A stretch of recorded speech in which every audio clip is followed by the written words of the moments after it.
Welcome to the Slop Farm. Enjoy the video. In this video, I will show how to change a Toyota Highlander key battery. First, gather your tools. You'll need a small flathead screwdriver and a new CR2032 coin cell battery.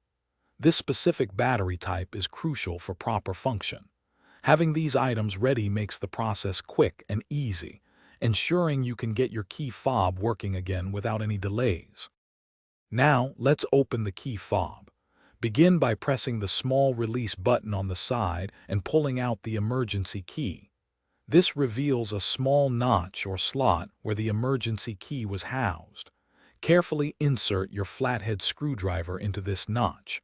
Gently twist the screwdriver to pry open the two halves of the key fob.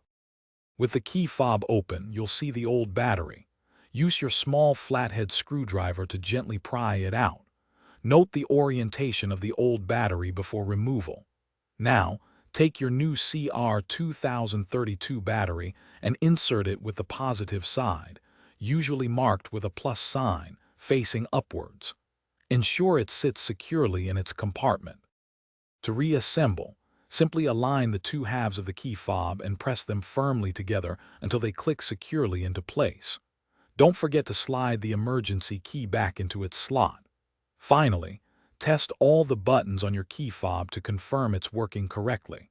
You should now have a fully functional key. For more great deals and to check out the Shark AI Ultra Robot Vacuum, be sure to look for the link in the description below. Thanks for watching. Consider subscribing if we helped you today.